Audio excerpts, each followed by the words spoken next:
नमस्कार, मैं रितेश आपका स्वागत है। आज मैं आपको बताऊंगा सी प्रोग्रामिंग लैंग्वेज में प्री प्रोसेसर डायरेक्टरी के बारे में। यह प्री प्रोसेसर डायरेक्टरी का वीडियो पार्ट 1 है। तो आइए स्टार्ट करते हैं। प्री प्रोसेसर क्या होता है? प्री प्रोसेसर, जब हम सी प्रोग्रामिंग में कोई भी लाइन हैश सिंबल के साथ स्टार्ट करते हैं तो उसे हम प्री प्रोसेसर कहते हैं। जैसा कि आप सभी यहाँ देख रहे होंगे, इस प्रोग्राम में 3 प्री प्रोसेसर यूज किए गए हैं। 3 प्रोसेसर, एक हैज़ इंक्लूड, ये हैज़ एक क्या है, प्री प्रोसेसर है जिसमें इंक्लूड एक डायरेक्टरी है, और studio.h ये एक हेडर फाइल है। यहाँ पे एक दूसरी प्री प्रोसेसर यूज हुआ है हैज़ डिफाइन करके, और तीसरा इसी तरह से हैज़ इंक्लूड कॉन्यू डॉट के लिए हुआ है। तो इसी चीज़ को हम प्री प्रोसेसर डायरेक्टरी कहते हैं।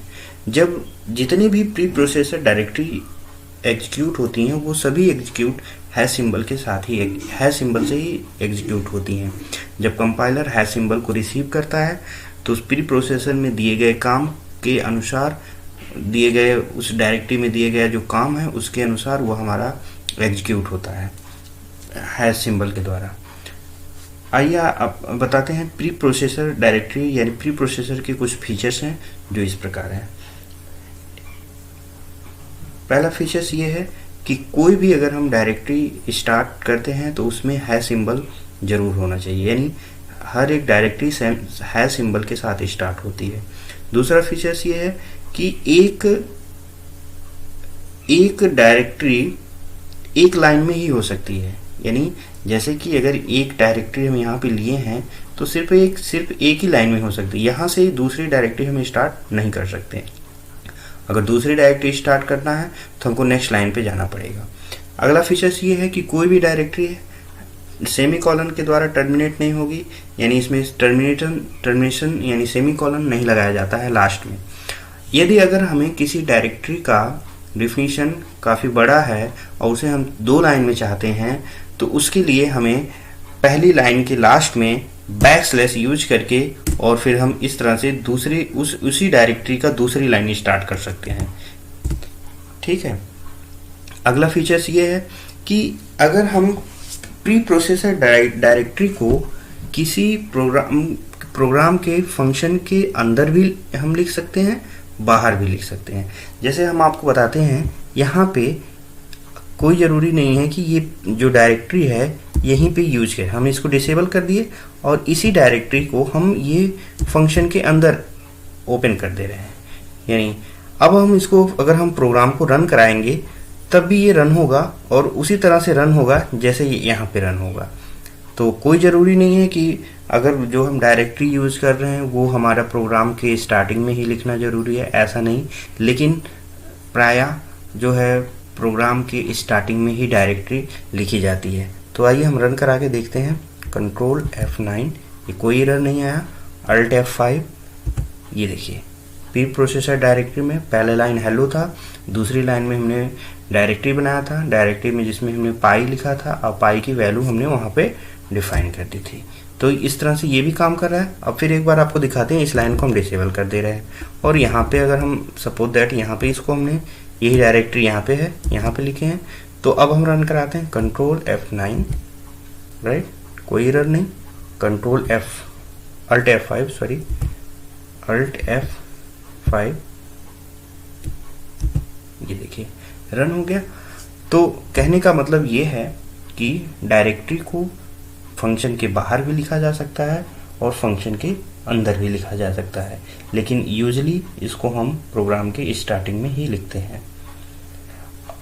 अगला फीचर्स ये है कि ये डायरेक्टरी तब तक एक्टिवेट रहती है जब कंपाइलर हमें इस डायरेक्टरी जहाँ से लिखी गई है, जब इसको कंपाइलर रिसीव कर लेता है तब ये डायरेक्टरी एक्टिवेट हो जाती है और तब तक एक्टिवेट रहती है जब तक कि हमारा प्रोग्राम ख़त्म नहीं होता है। यानी अगर ये लाइन हमारा ये डायरेक्टरी एक्टिवेट होती है तो ये प्रोग्राम जब तक हमारा यहाँ टर्मिनेट नहीं होता, बंद नहीं होता है, तब तक ये एक्टिवेट रहता है। ठीक है। तो ये थे प्री प्रोसेसर डायरेक्टरी के फीचर्स। प्री प्रोसेसर डायरेक्टरी के कुछ एडवांटेज हैं। एडवांटेज ये हैं कि हम अगर प्री प्रोसेसर डायरेक्टरी का यूज करके किसी प्रोग्राम को अगर बनाते हैं तो प्रोग्राम की रीडेबिलिटी बहुत आसान होती है, उसे हम आसानी से समझ सकते हैं। प्रोग्रामर उसे आसानी से जान सकते हैं। और अगला एडवांसेस ये होता है, इसमें मॉडिफिकेशन बहुत ही आसानी से किया जा सकता है। सपोज दैट अगर हम यहाँ पे इसमें कुछ मॉडिफिकेशन करते हैं तो ये प्री प्रोसेसर यानी पाई प्री प्रोसेसर डायरेक्टरी में अगर हम यहाँ पे कोई भी बदलाव करते हैं तो प्रोग्राम में ये जहाँ भी हम पाई यूज करेंगे ये वहाँ ऑटोमेटिकली चेंजेस आ जाएंगे। हमें हर जैसे अगर सपोज दैट वेरिएबल ये रहते तो वेरिएबल में एंट्री करते और फिर ये पाई और उसमें करते तो वहाँ हो सकता है कि कुछ कन्फ्लिक्शन आ सकता है, लेकिन यहाँ पे ऐसा कुछ भी नहीं है। यहाँ पे अगर हम पाई की वैल्यू एक बार फिक्स कर दिए तो ये हमेशा के लिए फिक्स हो जाएगी। अगर हमें इसमें कोई चेंज करेंगे तो हमें बेहिचक यहाँ पे कोई चेंज करेंगे, अगर हमारे प्रोग्राम में बहुत सारे जगह पे पाई यूज हुआ है तो ऑटोमेटिकली उसको हम चेंजेस दिखेगा। इसलिए इसके यूज़ करने से हमारा प्रोग्राम को मॉडिफिकेशन करने में बहुत आसान हो जाता है। अगला एडवांटेज ये है कि प्रोग्राम को हम पोर्टेबल और एफिशिएंट बना सकते हैं। यानी एक प्रोग्राम को अगर इस कॉपी करके हम किसी दूसरे सिस्टम में ले जाकर उसको रन करा सकते हैं तो बिल्कुल ये पोर्टेबल होगा और एफिशिएंट होगा। हाँ, अगला एडवांटेज ये भी होता है कि प्रोग्राम को टेस्ट करना या डिबगिंग करना बेहद आसान होता है। इसे हमें बिल्कुल आसानी से हम उसे डिबग कर सकते हैं, टेस्ट कर सकते हैं और आसानी से उसे हम चला सकते हैं। एडवांसेस हो गए। प्री प्रोसेसर डायरेक्टरी कई तरह की होती है। सी प्रोग्रामिंग में प्री प्रोसेसर कई तरह के होते हैं जिसमें हम आपको बताएंगे। पहला ये होता है सिंपल मैक्रोज सब्स्टिट्यूशन, दूसरा मैक्रोज विथ पैरामीटर्स, तीसरा conditional compilation, fourth file inclusion, fifth error generation and pragma directory. ये आपको हम पांच वीडियो बनाकर आपको हम आगे बताएंगे, लेकिन आज हम आपको एक वीडियो एक जो है पहला सिंपल मैक्रो सब्स्टिट्यूशन ये हम आपको बता देते हैं कि ये क्या होता है। इसमें क्या होता है कि ये बेहद सिंपल मैक्रोज होता है। इसमें हमें कुछ नहीं लिखना होता है, बस हम हैश सिंबल लगा के और उससे डिफाइन एक यहाँ पे जैसे ये डिफाइन किया गया है, ये इसी चीज़ को हम क्या बोलते हैं, सिंपल मैक्रोज। यहाँ पे हम लिख देते हैं सिंपल मैक्रो सब्स्टिट्यूशन। इसी चीज़ को हम सिंपल मैक्रो सब्स्टिट्यूशन बोलते हैं। इसमें ये जनरली क्या होता है कि ये प्री डिफाइंड कॉन्स्टेंट, अगर हमें सी प्रोग्रामिंग में प्री डिफाइंड कॉन्स्टेंट यूज़ करना है तो हम सिंपल मैक्रो सब्स्टिट्यूशन का यूज़ करके हम उसके कॉन्स्टेंट को बना सकते हैं। लाइक दैट अगर हमें कॉन्स्टेंट वेरिएबल बनाना होता है तो हम कॉन्स्टेंट वेरिएबल बनाते हैं, उसी तरह से हैश डिफाइन करके हम सिंपल मैक्रो सब्स्टिट्यूशन बना सकते हैं। अभी हम आपको प्रोग्राम समझा रहे हैं कैसे ये काम करेगा। पहले इसका हम जान लेते हैं कि इसका सिंटैक्स क्या होता है। इसमें क्या होता है कि अगर हमें सिंपल मैक्रो सब्स्टिट्यूशन बनाना होता है तो हमको उसके लिए सिंटैक्स लिखना पड़ता है हैश, फिर उसके बाद डिफाइन एक हमको ये लिखना जरूरी है। हैश से हमारा प्री प्रोसेसर हो गया और डिफाइन डायरेक्टरी यानी हैश डिफाइन। फिर उसके बाद मैक्रो नेम, सपोज दैट ये पाई जो है यहाँ पे पाई लिखा गया है, ये पाई एक क्या है, मैक्रो नेम है और ये 3.14 ये मैक्रो एक्सपेंशन है। इसमें हम इसको हम माइक्रो एक्सपेंशन दे दें। यहाँ इक्वल की जरूरत नहीं होती, लेकिन मैक्रो नेम और मैक्रो एक्सपेंशन के बीच में एक स्पेस देना जरूरी होता है। तो यहाँ पे पाई एक मैक्रो नेम हो गया और 3.14 मैक्रो एक्सपेंशन हो गया। ठीक है, इसको डिफाइन हम कर सकते हैं इसी तरह से। तो आइए हम एक प्रोग्राम आपको बताते हैं जिसमें हम आपको सिंपल मैक्रो सब्स्टिट्यूशन के बारे में हम बताते हैं। तो चलिए हम इसी प्रोग्राम में कुछ चेंजेस करके हम आपको बता देते हैं कि कैसे क्या होता है। सपोज दैट ये 3.4 पाई की वैल्यू होती है, जनरली आप सभी जानते हो कि 3.14 होती है। तो इसलिए हम एक पाई का एक यानी सर्कल का एरिया निकालने का एक प्रोग्राम हम बनाते हैं जिसका यूज़ करके बनाते हैं प्री प्रोसेसर डायरेक्टरी का। तो चलिए ये हमारा मेन फंक्शन हो गया। मेन फंक्शन में हम वेरिएबल ले लेते हैं float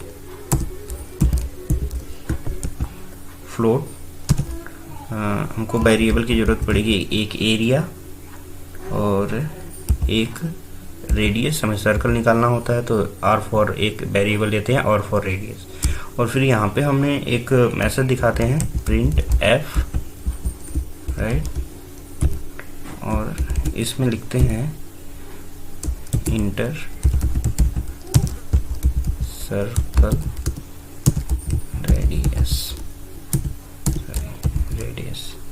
circle radius equal circle radius. अब ये मैसेज आएगा। उसके बाद हम कीबोर्ड से इसको हम रीड करेंगे, तो उसके लिए हमें स्कैनफ फंक्शन यूज करना पड़ेगा। स्कैनफ फंक्शन, इसमें हम यहाँ पे %f, क्योंकि हमने वेरिएबल r जो लिया है वो फ्लोट टाइप का है, तो इसको कोड आइडेंटिफायर %f होगा, फिर सेमी कॉलन %, यानी एड्रेस ऑपरेटर। उसके बाद इस किस वेरिएबल में हमको रीड करना है, r में। रेडियस हमको r वेरिएबल में रीड करना है तो हम r लिख देंगे। और उसके बाद सेमी कॉलन, ये टर्मिनेट हो जाएगी हमारी लाइन, वैल्यू रीड हो जाएगी। और एरिया, सर्कल का एरिया निकालने का फॉर्मूला होता है एरिया पाई r स्क्वायर। तो स्क्वायर यहाँ पे हम एरिया में उसका एरिया कलेक्ट करेंगे, स्टोर करेंगे। पाई हमारा एक डायरेक्टरी है तो हम सिंपल पाई ऐसे लिख देंगे, क्योंकि यहाँ पे हमने इसी तरह से लिखा है। अगर यहाँ पे आपको कैपिटल लिखना है तो कैपिटल भी लिख सकते हैं, डजेंट मैटर। ओके, फिर पाई r स्क्वायर हमने यहाँ पे मल्टीप्लिकेशन, फिर r and then again r, multiplication star r, और ये सेमी कॉलन। तो ये क्या करेगा, ये इस लाइन से में ये होगा कि जो रेडियस हम इनपुट करेंगे कीबोर्ड के द्वारा वो रीड होके हमारे r वेरिएबल में स्टोर होगा। और उसके बाद ये कैलकुलेशन करके एरिया नाम का एक वेरिएबल है फ्लोट टाइप, उसमें ये क्या करेगा, स्टोर कर लेगा। उसके बाद यहाँ पे ये CLR नहीं होगा, क्योंकि अगर ये यहाँ पे लगेगा तो जो हमारा ऊपर दिया गया है print F inter circle radius, ये दिखेगा नहीं, क्योंकि उसको क्लियर कर देगा। तो अगर हमको इसको लगाना है CLRSCR, तो यहाँ पे हम लगा सकते हैं एंड देन सेमी कॉलन। और उसके बाद यहाँ पे हेलो हमको ये तो प्रिंट कराने की ज़रूरत नहीं है, तो हम इसको डिलीट कर देते हैं। और यहाँ पे हमको क्या प्रिंट करना है, value of area, circle area, तो हमको प्रिंट करना है। तो यहाँ पे हम लिख सकते हैं \n। ये \n हम लगा रहे हैं इसलिए कि हमें न्यू लाइन से हमारा आउटपुट प्रिंट हो। और उसके बाद यहाँ पे लिख देते हैं area, circle area equal to, और एरिया भी हमारा एक फ्लोट वेरिएबल है, तो उसके लिए हम क्या यूज़ करेंगे, %f और देन कॉमा, और हमारा कौन सा वेरिएबल को प्रिंट कराना है, एरिया नाम के वेरिएबल को प्रिंट कराना है। तो एरिया नाम का वेरिएबल हम यहाँ पे लिख दिए, और उसके बाद ये प्रिंट हो जाएगा। इस लाइन को अगर हम रहने भी देंगे तो भी कोई दिक्कत नहीं, लेकिन यहाँ पे इस लाइन की कोई ज़रूरत तो है नहीं। ये तो हम आगे जो पहले प्रोग्राम बनाए थे उसको समझाने के लिए यहाँ पे लिखे थे, इसको हम यहाँ पे बंद कर देते हैं। तो अगर अब इसको हम रन कराएंगे तो आइए हम रन कराते हैं, सेव कर लेते हैं। ये हमारा सेव हो गया। अब हम यहाँ से रन कराते हैं, कंट्रोल F9, नो एरर। यहाँ पे आया मैसेज में लिख के इंटर सर्कल रेडियस। तो सर्कल रेडियस सपोज दैट हम देते हैं 7, यानी r की वैल्यू क्या हो गई 7, और देन इंटर करते हैं। और उसके बाद Alt F5 करते हैं इसका आउटपुट जानने के लिए। देखिए Alt F5 किए तो जो हमारा नीचे का मैसेज था, सर्कल एरिया इक्वल टू 153.86, और ये 001 ये इसलिए ले रहा है क्योंकि आप सभी जानते हैं जब हम फ्लोट वेरिएबल लेते हैं तो बाय डिफ़ॉल्ट डेसिमल पॉइंट के बाद वो 6 डिजिट लेता है। तो ये इसीलिए यहाँ से 6 डिजिट ले रहा है। तो ये इससे कोई बात नहीं है, इसको आप आगे हम बताएंगे कि अगर आपको 2 डिजिट ही लेना है तो उसके लिए क्या करना होगा। तो ये हमारा हो गया। इस प्रोग्राम में अगर कोई स्क्रीनशॉट लेना है या फिर लिखना है तो आप लिख सकते हैं। यहाँ पे हम लिख लेते हैं गेट ch फंक्शन, तो हमारा ऑटोमेटिकली हमको हमारा स्क्रीन आउट ऐसे आ जाएगा। हम यहाँ पे 7 इंटर करते हैं, फिर उसके बाद यहाँ पे इंटर करते हैं, ये आ जाएगा। तो एक बार इस प्रोग्राम को आप सभी नोट कर लीजिए। ये हमारा वीडियो पार्ट 1 था। इस प्रोग्राम को नोट कर लीजिए। हमारे चैनल को लाइक करें और सब्सक्राइब करें, करके नोटिफिकेशन को ऑन कर लें, जिससे आप सभी को हमारे सभी वीडियो का नोटिफिकेशन मिलता रहे। यदि कोई गलती हो तो कमेंट में ज़रूर करके बताएं। इसके नोट्स जो है इसका पीडीएफ डिस्क्रिप्शन बॉक्स में इसका लिंक दे दिया गया है, जिस पे आप क्लिक करके इसे प्राप्त कर सकते हैं। अगर कोई इसमें गलती हो तो उसे कमेंट करके हमें ज़रूर बताएं। धन्यवाद।